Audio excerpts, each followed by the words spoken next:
Gue dapet cerita soal ada orang yang habis nerima uang dari tetangganya. Setelah dia dapetin uang itu, dia malah jadi tumbalnya. Nah, lokasi kejadiannya tuh di Jawa Timur tahun 2000-an.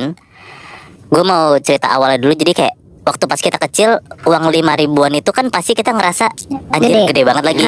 Apalagi kalau misalnya kita ngelihat itu tuh di tengah jalan. Iya, Kalau kita ketemu uang tengah jalan pasti kita ambil dong. betul. Nah, cerita ini dari Hasan namanya. Dia itu waktu pas ngirim cerita ini tuh waktu pas umur 10 tahun. Jadi Hasan ini punya tetangga, sebut aja namanya Pak Ruslan. Dulu bisa dibilang kehidupan Pak Ruslan tuh bener-bener, sorry ya, kayak miskin gitu loh. Soalnya Pak Ruslan tuh dulu di tetangganya tuh terkenal kalau dia tuh cuman jualan kayak sapu ijuk gitu. Nah, nggak tahu kenapa tiba-tiba tetangganya nih bingung karena Pak Ruslan tuh kelihatannya jadi kayak sukses gitu tiba-tiba, guys. Ada satu momen dimana tetangganya tuh ngelihat Pak Ruslan kok bisa ngegedein bisnisnya sendiri tiba-tiba banget, sampai punya toko, ngegedein rumahnya. Padahal dulu ya tadi gue bilang dia orang susah dan cuma jualan sapu ijuk doang gitu kan. Nah, ada nih cerita dari Mbak Yem. Mbak Yem itu tuh pembantunya Pak Ruslan, nyeritain tentang perilaku aneh majikannya. Jadi semua tetangganya ini nih nggak ada yang percaya sama ceritanya si Mbak Yem ini. Nah, Mbak Yem tuh bilang ini kan biasalah kayak pembantu-pembantu kalau lagi beli sayuran kan suka gosip ya, sama tetangga rumah lainnya gitu kan. Nah, Mbak Yem tuh suka cerita ke tetangganya kalau rumah Pak Ruslan itu ada satu kamar yang bener-bener nggak dibolehin masuk sama siapapun kecuali si Pak Ruslan sendiri. Terus ada satu malam Mbak Yem tuh suka nyium tiba-tiba kayak bau dupa atau bau kayak sesajen gitu, entah dari mana, tapi tuh asalnya dari kamar itu. Tapi kan nggak tahu karena Mbak Yem kan nggak boleh masuk kan. Nah, itu tuh cuman di beberapa malam tertentu doang. Intinya tuh banyak banget lah hal-hal aneh yang Mbak Yem lihat dan dia rasain sama Pak Ruslan waktu pas dia kerja di sana. Tapi dari sekian banyak cerita itu, nggak ada satupun dari mereka tetangga-tetangga Pak Ruslan tuh yang percaya kalau Pak Ruslan tuh pakai pesugihan, karena belum pernah nyaksiin sendiri gitu. Nah, sampai beberapa tahun kemudian ada momen tepatnya waktu pas sore menjelang maghrib itu, Hasan yang tadi gue bilang yang ngirim cerita ini waktu pas 10 tahun itu, Hasan sama beberapa temannya lagi main kejar-kejaran gitulah di pelataran salah satu rumahnya temennya. Nah, tanpa Pak Ruslan sadar, Hasan tuh ngelihat perilaku aneh dari Pak Ruslan. Hasan tuh ngelihat Pak Ruslan tiba-tiba ngebuang uang kertas gitu di tempat sampah. Nah, Hasan ngeliat lah dengan jelas kayak kok ada tetangga gua, Pak Ruslan lagi buang duit nih ke sampah. Nah, pas dilihat sama si Hasan, zaman dulu tuh gambarnya Sasan Dorote gitu yang berarti uang 5 ribu. Nah, Hasan di situ pengen ngambil banget tuh uang yang tadi gue bilang di awal, karena anak kecil ya kalau misalnya ada uang dia pengen banget ngambil kan. Pas lagi jalan ngambil uang itu, tiba-tiba Pak Ruslan tuh ngelihat si Hasan sambil bilang kayak, "Le, sini Le," gitu. Orang Jawa dia bilang. Nyamperan nih si Hasan ke Pak Ruslan. Tiba-tiba si Pak Ruslan ini ngomong bahasa Jawa yang kalau gue indoin, "Ini ada uang jatuh, ambil aja nak, daripada keduluan sama teman-teman kamu," gitu. Nah, di situ Hasan tuh nggak bilang makasih, nggak bilang apa, dia langsung ngambil uang 5 ribunya terus cabut tuh, ninggalin Pak Ruslan lari gitu aja. Nah, dari sinilah kejadian-kejadian aneh dan nyeremin nih kejadian sama Hasan karena dia ngambil uang 5 ribu Pak Ruslan. Setiap jam 3 sore sampai jam 5 subuh, Hasan tuh ngerasa badannya nggak karuan. Badannya panas, lemes, kayak mulutnya ngerasa pahit banget. Setiap makan minum apapun dia ngerasa kayak nggak enak gitu mulutnya. Itu kan jam 3 sore sampai 5 subuh. Tapi jam 5 subuh sampai jam 2 siang Hasan tuh baik-baik aja, sehat-sehat aja. Nggak sampai situ aja, itu hari pertama kan. Hari kedua Hasan ngerasa lebih parah lagi nih. Hasan sampai ada momen dimana waktu pas dia makan dan minum, kan dia ngerasa mulut itu asam banget, pahit banget kan. Setiap dia makan atau minum, dia tuh selalu muntahin darah hitam gitu. Dan ini nih kronologikal ya, dari hari pertama sampai hari selanjutnya nih dia selalu ngerasain kayak kejadian aneh gitu. Lanjut di hari ketiga, karena si ibunya Hasan ini khawatir, akhirnya tuh Hasan dibawa ke mantri desa atau ke rumah sakit besar gitulah di desanya. Tapi hasilnya sia-sia karena dokter ngerasa kayak Hasan ini nggak sakit apa-apa, baik-baik aja. Tapi kan waktu pas ada pasien ke rumah sakit nggak mungkin nggak dikasih obat dong. Dikasih lah kayak obat flu segala macem gitu. Tapi ternyata ya hari berikutnya Hasan ini makin lemes, obatnya tuh kayak nggak kena gitu. Katanya ada kejadian unik banget yang kalau disangkut pautin pakai logika nggak bakal nyambung. Pun juga pas gue baca ini kayak sebenarnya nggak nyambung nih, tapi mungkin dia ngerasain kayak gini ya dia yang ngalamin gitu ya.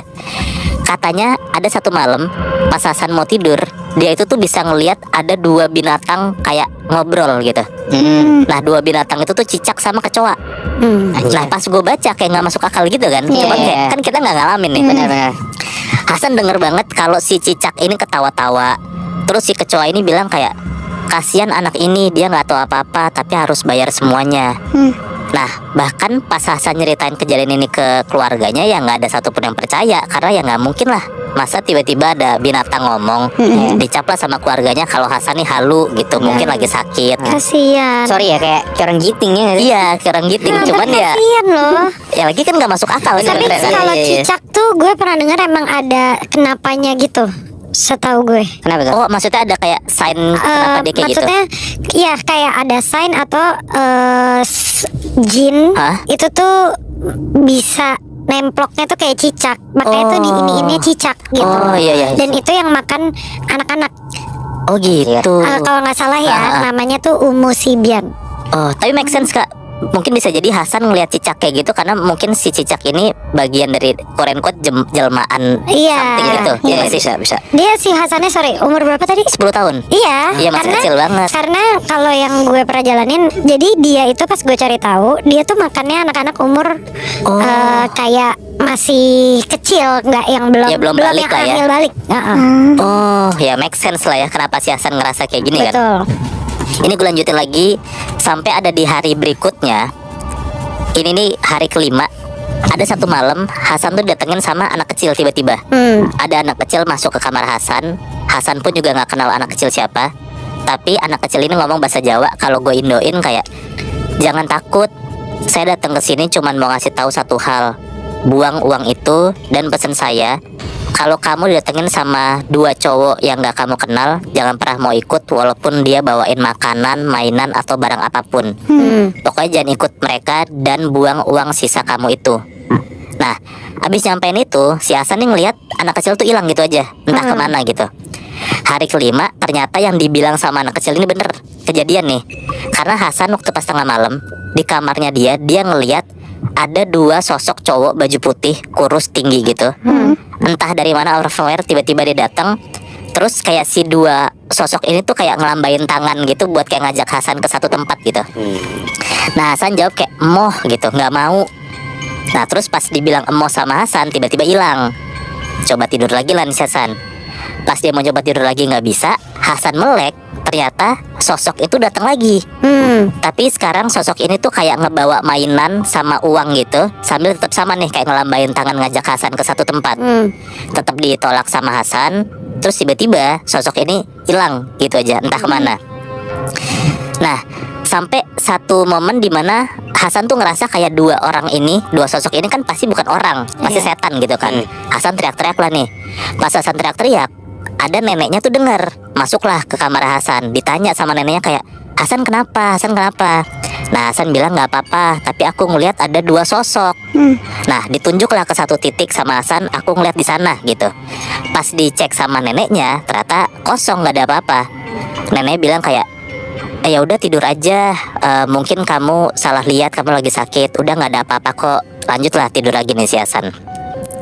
Nah, masih di hari selanjutnya, paginya Hasan inget kalau dia itu masih megang pecahan uang 1000-an dari 5.000 yang dia ambil dari bapak ini nih. Nah, buru-burulah dia inget omongan si anak itu harus buang uangnya. Dia buang tuh sisa uang 1000 itu ke keluar jendela kamarnya.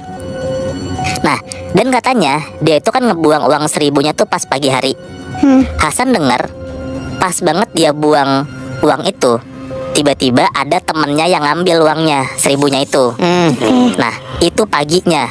Sorenya Hasan dengar, dia dapat kabar kalau temen yang ambil uangnya itu ketabrak mobil pas lagi ngaji. Anjing. Nah, di situ tuh temennya Hasan koma 3 hari. Dan pas dia sadar, anak kecil ini sadar, ternyata anak kecil tuh cacat, harus diamputasi karena tabrakannya tuh serius banget. Oh my god.